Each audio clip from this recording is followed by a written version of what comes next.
Well, there's been a lot transpire over the last 24 hours. My goodness. All I saw trending on Twitter today was people not being able to sleep because there was just so much going on. Well, today we're going to talk about what Trump said, how he put his words and made this announcement. Also, we're going to talk about the failures. We're going to talk about there should be some questions that's needing to be asked of Secret Service, of who leads Secret Service, also who's guarding. Did you know that just a few weeks ago there was a story that said that Trump was wanting to expand his security and it was declined? Any truth to it? I don't know. Let's talk about that today. Let's talk about the shocking announcement that Trump made, but then we're also going to talk about some of the failures. Let's dive in.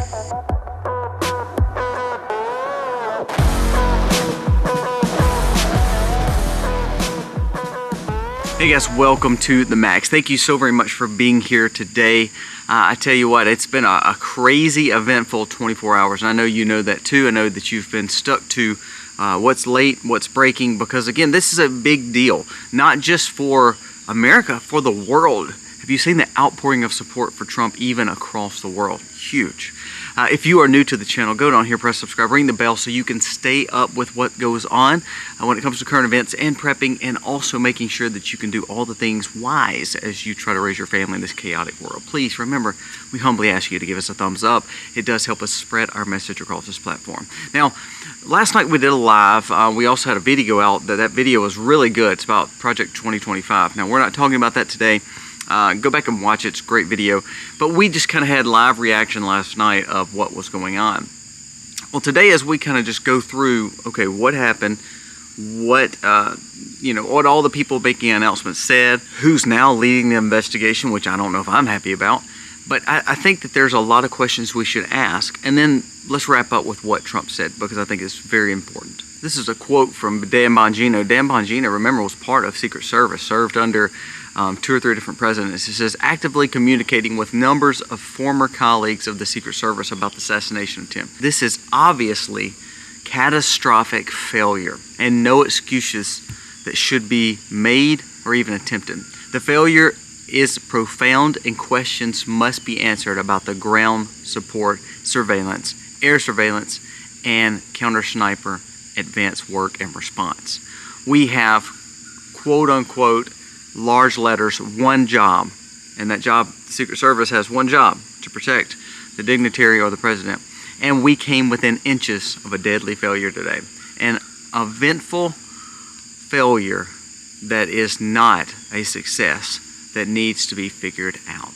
Now, that's from Dan Bongino. This is also from a anonymous sniper that has been serving in the military for 20 plus years. It says, I have no bleeping clue what they're doing. I am trying to wrap my head around a building being 150 yards away, had rooftop access. I've trained with and completed against several snipers, and they are the fastest, most accurate shooters I've ever seen. The fact that they let this happen makes no sense.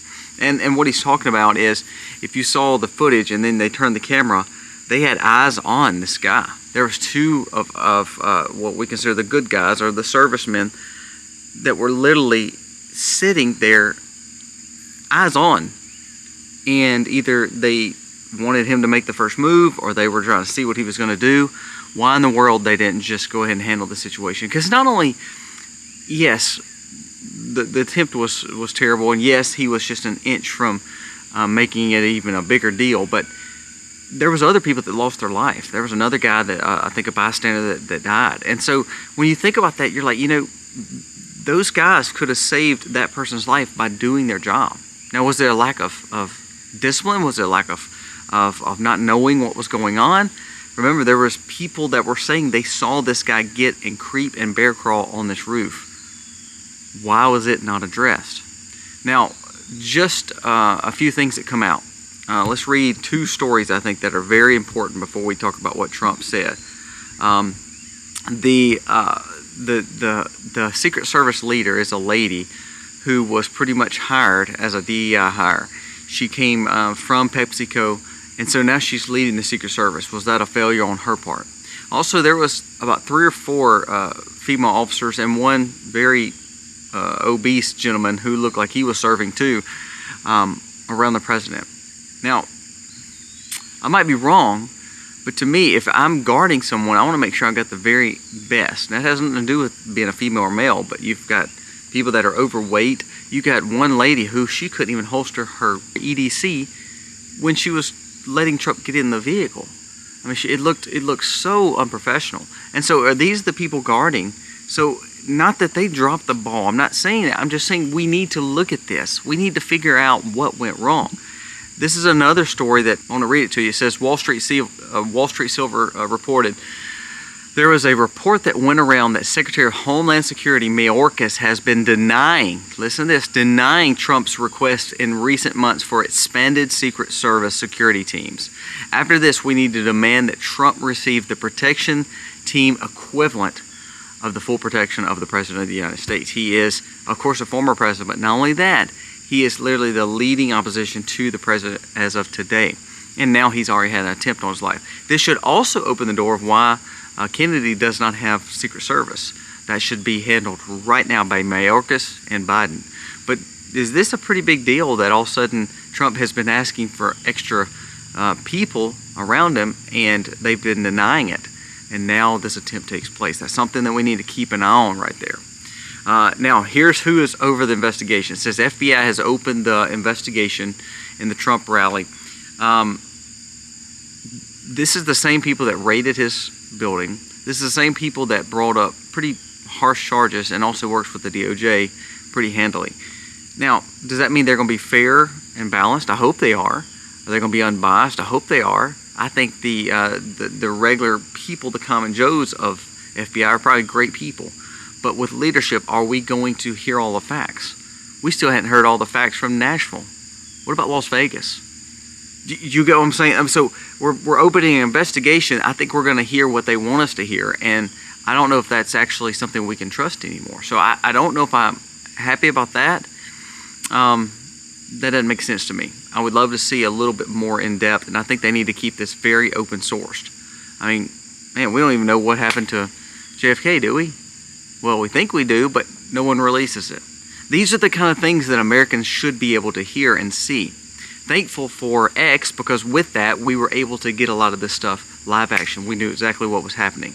We saw who it was. We saw these eyewitness stories that the legacy media held up. As of last night, there was several, like ABC and CNN and all those people were still saying that loud noises ran out.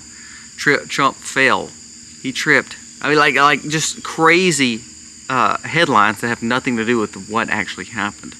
So thankful for media, thankful for independent journalism, thankful for X, thankful for YouTube, so we can get these facts out and talk about it and see what really happens. Now let's talk about what Trump said, because I think that speaks volumes to the situation.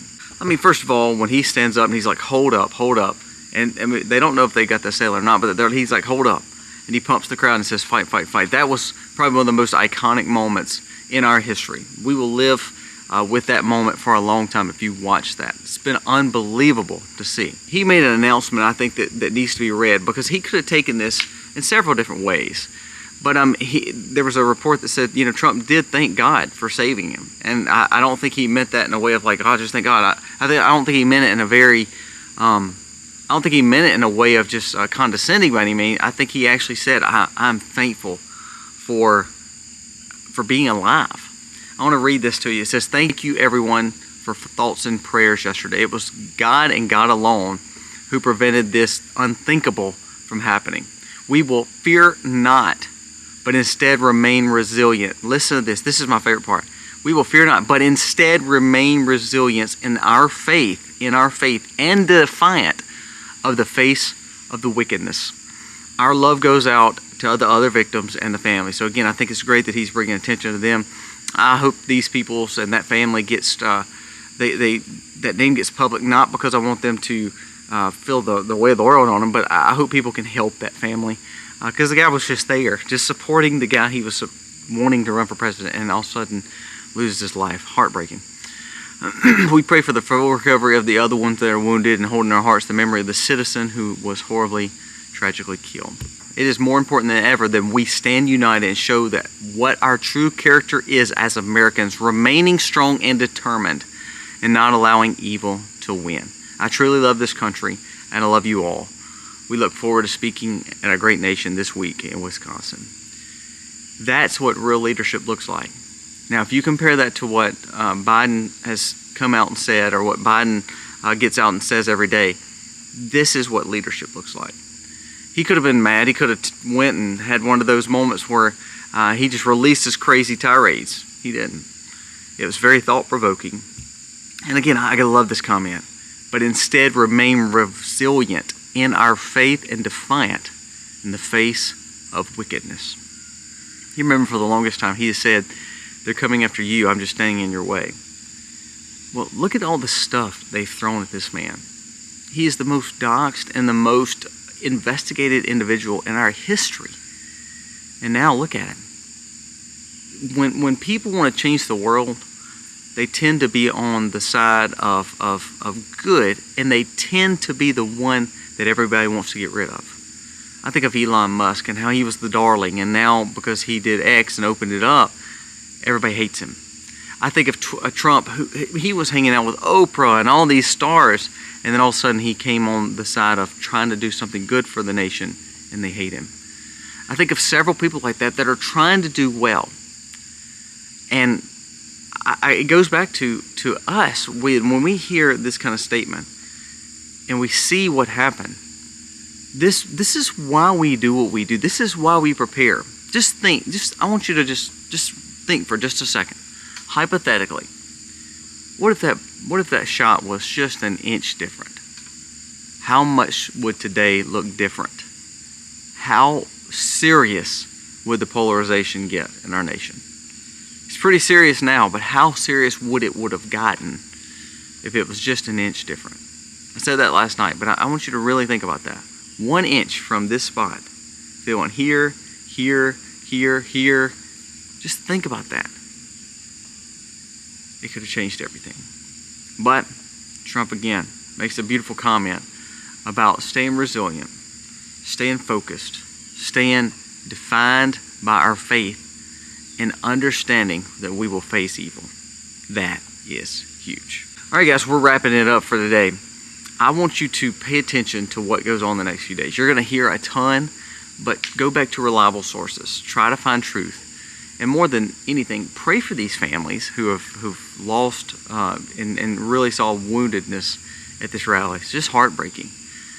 Pray for Trump and his family, of course, for safety. But also, there needs to be some accountability. And a lot of times this kind of stuff doesn't go noticed, and we don't get the accountability that we, I think, as Americans deserve. So I hope that they really do some good investigations and find out what actually went wrong, where the lapse in judgment was. Look, we'll deal with this. We'll deal with the person who made the shot. Let's deal with the fact of how are we going to keep our president, our former president, or anyone safe when a failure of judgment happens, when their main job is to take care of him. Something to think about. Guys, thank you so much for watching. Again, please give us a thumbs up. It means the world to me. We humbly ask that you subscribe to the channel, and ultimately, love God. Today is Sunday. I hope that you took your family to church. Pay attention to this world that we live in, because it is faltering and failing, and the only peace and wisdom and hope that we'll ever have is in Christ Jesus. Thank you for watching. God bless.